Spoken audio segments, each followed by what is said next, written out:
È arrivato il momento di presentare il professore emerito della St. Paul University di Ottawa, Canada, dottore in teologia sistematica, specialista tra tante altre cose nel pensiero di Paul Ricoeur, padre John van den Hengel.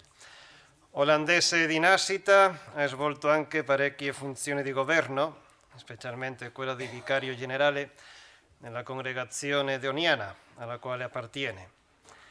Quel tempo romano è anche servito per approfondire la sua riflessione sul Sacro Cuore attraverso la sua approssimazione al pensiero di Leon Dehon, fondatore dei sacerdoti del Sacro Cuore di Gesù.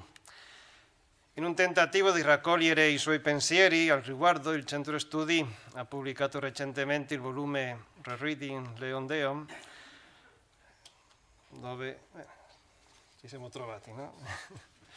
Padre John ci parlerà della visione di Padre Dehon sul Sacro Cuore alla luce della figura della sapienza. Grazie tante e la parola a lei.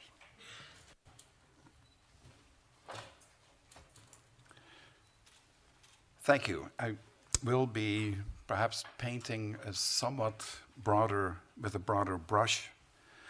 My primary concern here is to somehow what has started as a modern devotion to see what it has become of it and where we are somehow in our own time can find a way of living it. The devotion to the Sacred Heart forms part of the Christian humanist movement, which at the beginning of modernity succeeded in reconnecting Christianity with the transcendent. This happened after the disastrous failure of scholastic theology in the late Middle Ages to keep alive the link between nature and grace. School theology had lost its connection not only with experience, but even more so with spiritual teachings. The restoration of this link, in part achieved by the Reformation in Catholic circles, was accomplished by the spiritual thrust of the Imitation of Christ, of the Brothers of the Common Life in Deventer, the introduction to the devout life by Francis de Sales, and the spiritual exercises of Ignatius of Loyola. They had in common a piety seeking to infuse the immense social, moral, and spiritual movements of beginning modernity with a spiritual grounding.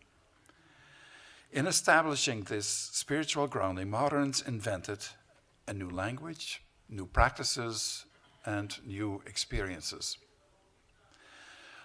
What drove this momentous shift of modernity, which has had such a global impact, was a new relationship with the transcendent, a new vision of the earth, a new vision of the cosmos.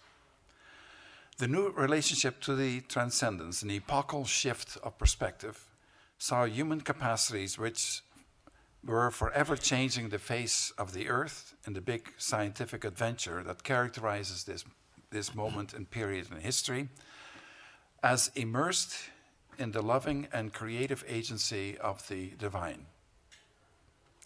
This was, in fact, the birth of modern subjectivity, which in its earliest presentations was not divorced from the transcendent, but was seen as part of the creative act of God. Modern spirituality saw transcendence in immanence, a divine presence in nature, invisibly energizing human agency. This, according to Louis Dupré, was the spiritual genius of early modernity. And into this spiritual thrust of modernity, we also place the origins of the devotion to the Sacred Heart in the 17th century. Into this maelstrom of new experiences of the 16th century, we note the fascinating role of the human heart. At the time, it was thought that a small amount of blood of the human body, while passing through the lungs, became mixed with air, following the blood to pass from the left ventricle in the heart to the right. In this almost miraculous passage through the purportedly closed ventricle wall, the human heart was thought to be the place where the vital forces were kindled and the arteries originate, where humans derived life and heat, spirit and vitality, where the blood became humanly alive. So the heart was shown to be the locus where the human body, the transcendent and the immanent, encounter each other, the place where the interior rhythm of the person had its origin. It was a powerful image of the new relationship of the transcendence inhering in the natural. The so-called scientific observation of the heart soon fell victim to the more accurate observation of William Harvey's human heart as a pump. As Harvey's more accurate biological conjecture of the human heart took hold, the science of Andreas Vesalius, or Andreas van Wezel, faded away. But the theory of the life-giving force of the heart remained, re-emerging a century later in the Sacred Heart imagery of St. John Eudes and Marguerite Marie Alacoque. In the transposition of the human heart of Jesus, the physical heart of Jesus became the locus of the interior rhythm of his person, the source of the transforming love for humanity. Van Beek summarizes what took place in these years in 3 points. First of all, there was a clear visual concentration on the physical heart of Jesus as a separate organ, reflecting modernity's desire for a tangible, physical, experiential point of reference for the spiritual. Secondly, the previous role of the human heart as the origin of vital forces is transferred into the physical heart of Christ, which is now prominently visualized as a burning furnace of love. The physical heart remained indispensable to the devotion, a clear cultural, humanistic point of reference, reflecting the modern interest in human interiority. This was clearly a modern devotion. And thirdly, in contrast to the later tradition, the heart of Jesus did not refer to the dead and pierced heart of Christ on the cross, but to Jesus as a human divine person who was despised by humans and as the interior source of the love, gratitude, and abandonment to the Father. In the devotion to the Sacred Heart, as it emerged in the writings of Marguerite Marie Alacoque, this natural human base of the divine human heart of Jesus was central. In the report that she was asked to write by her superior, Mère de Saumaise, Marguerite Marie wrote, in full accordance with the modern appeal to human interiority, about ce qui se passait dans mon intérieur. She described what was happening within her in terms of a language and experience of love that was clearly contemporary, without any clear link with tradition and the Jesus of the Scriptures. She was the recipient of a love of Christ for herself, which in her Le Colloque amoureux is expressed only in the language of profane love, according to the Bishop of Auxerre in 1731. Her language may be edgy psychologically. However, it is clear that the intent of these writings is to have the reader experience the fire of love in a deeply personal and experiential encounter. It was hyper-physical, with a direct connection to the physical, vital forces of Jesus' heart. It stood for the inner life force of Jesus, his sentiments. The relation to Jesus is directly connected with his physical heart. In one account, Marguerite Marie spent approximately 2 to 3 hours, her mouth glued to the wound of the Sacred Heart.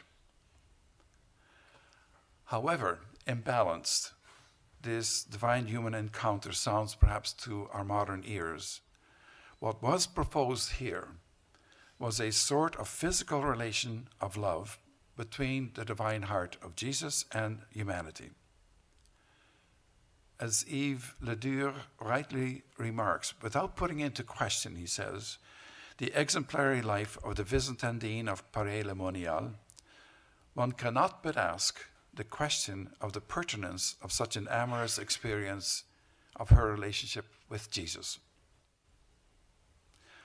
It's not my intent, because really there's not enough time, to go through the history of the interpretation that constructed the experiences of Marguerite Marie into what became the devotion to the Sacred Heart. We've heard several reports on this already in these 2 days. By mid-20th century, the devotion had clearly exhausted its capacity to sustain humanity.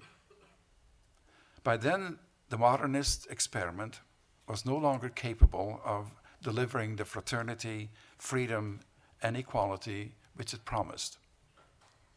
By the mid-20th century showed a radically changed topography of the religious relationship with God, making a direct relationship with God more and more impossible. So, what are some of the consequences of this epochal shift on the devotion to the Sacred Heart? What had changed was the underlying cultural and religious matrix of the devotion. As a consequence, what emerged was the gradual transformation of the devotion into a new form. We saw this morning already with Professor Herriot when he talked about the Maxime Charles and the transformation that took place at the Montmartre. The devotion underwent a hermeneutical reinterpretation through, you might call it, a process of ressourcement. It shifted, in my perspective, from a devotion to a theology of divine agape in the person of Jesus, or perhaps more accurately into a kind of Christology, and I kind of call it the cardiac Christology. That is how I interpret the efforts, particularly since mid-20th century, since Haurietis Aquas, and the already extensive number of theologies of the heart of Christ that have been written off and on since 1930s.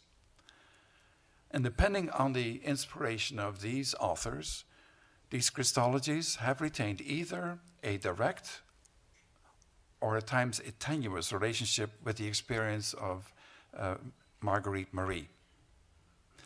Even though many of these theologies of the heart of Jesus have tended to retain the format of a kind of a cognitive doctrinal Christology, I would like to argue that by taking into account all these central elements of the tradition of the Sacred Heart devotion, its focus on love, its focus on practices, on devotions, that this Christology has all the characteristics of being what I call a practical Christology. I want to argue this particularly from perspective of Leo Dehon, the founder of the Congregation of the Priests of the Sacred Heart. And here I'm probably saying something similar to what Marcello Neri said in the first presentation this afternoon. In a survey of the development of the cult of the Sacred Heart, Daniele Minozzi pointed to a number of authors who in the 19th century already began, besides maintaining that there is a clear focus on the human interiority and the traditional devotion to the Sacred Heart, that there is also a societal thrust. We come back again and again to this same thrust that we have noted these 2 days. The authors demonstrated from the beginning that devotion had not only had a corporeally interior, deeply personal thrust in relationship to the heart of Jesus, but also an outward political, social thrust. Where might this dual thrust of the devotion take us within a practical cardiac Christology today? I found two models for translating the traditional devotion into a kind of a practical Christology. One is derived, and this is particularly the form that I've chosen in the practical hermeneutics of Paul Ricoeur. The other is from the books of wisdom in the First Testament, as presented by André Beauchamp, but particularly in the recent book by Jim Pambron. The devotion to the Sacred Heart is practical because it has always been surrounded by practices, the major one being the agency and dynamism of love. Its core intent has been the sanctification or the spiritualization of the practitioner. These actions were undertaken because the agent had in mind a certain projection of the self and also the world in which he or she lived. An exemplary guide to exploring what this leads to at the level of interiority of the self can be found in the writings of the books of wisdom. Wisdom explores the creative force which underlies the law and the prophets in the First Testament. Like the devotion to the Sacred Heart, wisdom writings help, on the one hand, in the shaping of a certain understanding of the human self, and on the other hand, on forging what Beauchamp calls the dilation of the human heart, which is the social outlay. First of all, something on the level of interiority. The level of the self, Beauchamp shows, is an encounter with wisdom in the various writings of the First Testament. It lures its readers to reach behind their different experiences of life and the various encounters that people have to uncover within them a summons to a deeper origin. This origin, wisdom writings maintain, is not immediately available. It takes an intense probing of life, first of all, perhaps through the writings of wisdom itself, in order to bring this origin to view or to intimate it. We never come fully face to face with it, but it's always somehow intimated in our activities.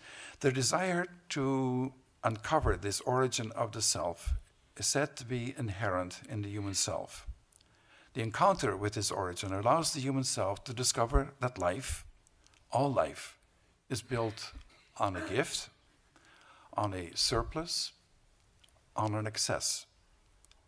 In that sense, it's somewhat similar to the interiority of what I call cardiac Christology. It's an exploration of the scriptures, particularly in their fulfillment in Christ, to uncover what lies at the origin of the self in the image of Christ. In cardiac Christology, the name of the origin of the self is God's agape, as revealed in the gospel words and deeds of Jesus. It reveals that the self's true origin reaches into the surplus and the excess of God's creative agape. So the first task of a cardiac Christology is, through our reading and listening to the scriptures, to encounter the agape of God in our deepest origin of ourselves. For Dehon, the chosen way to give his followers a window into this origin was through his written meditations on the Sacred Heart. 6 of his 7 books on the Sacred Heart were a methodical series of meditations, and he wrote these meditations to allow his followers to become united with the heart of Christ, to engage their true origin in the fire of the Trinitarian love. In other words, cardiac Christology was, first of all, really an anthropological outlet. So what about the social and the political thrust of cardiac Christology? Here I've also gone to Marcello Neri in his book, Justitia della Misericordia. and also connecting with Pope Francis. The instrumentarium of cardiac Christology is first of all to be found in the context of justice, or in the integral care of the earth. This is also in accordance with Dehon's view. In his Couronne d'amour, he acknowledged the Scotist view of Christology, which is founded on creation rather than on redemption. And the place, therefore, of this cardiac Christology lies not within a church separate from the world, but in a church that shares its space with the whole of creation. This is the home space of the agency of cardiac Christology, and its primary interest is the relation of the self to the other, the care of the earth, the care for the other. In the context of wisdom, Beauchamp calls this the dilation of the human heart, which expresses beautifully, I think, how the interiority of the devotion, or the interiority of cardiac Christology, is bound intricately with sociality. Dehon also believed this. In one of his texts, he says, by occupying themselves with social works, priests and working people do not leave supernatural life. They fulfill the duties of charity and equity demanded by the gospel. Dehon, in his periodical Le Règne du Sacré-Cœur, dans les âmes et dans les sociétés, showed how his interpretation of the Sacred Heart had its founding experience in the world of workers, for him the most alienated segment of the population. For Dehon, this outlook was particularly stimulated by Pope Leo XIII and his encyclical Rerum Novarum of 1891. And it would seem, therefore, that a line of exploration for a practical cardiac Christology must be sought in the expanding reflection in the issues of social justice and in the so-called social encyclicals since Rerum Novarum, and including here, of course, Pope Francis's Laudato Si. As Dehon clearly saw, the devotion to the Sacred Heart could not be solely about my interiority, my inner self. It needed also to be an openness to others, to the situation of workers, to human prosperity, to the earth. But what happens with the excess? The more that I can name in theology, of what happens to it in cardiac Christology. In Dehon's reign of the Sacred Heart in souls and society, there is an element of human practice that he called pure love. Albert Bourgeois identified pure love as the internal link of the devotion to the Sacred Heart with social involvement. For him, pure love was the underlying thrust of love connecting interiority and sociality. In cardiac Christology, I understand pure love as a way of naming God in the sphere of justice. As such, it is an element of Christology. For Dehon, this pure love, this interested love, was translated as a maxim in his political and social economic concern for the workers. His pure love must be understood as an interaction of love and justice in the movement of the world. And in particular, the naming of God in cardiac Christology, pure love expresses the element of excess, a beyond that exceeds our human capacity, or in the words of Levinas, a height of testimony.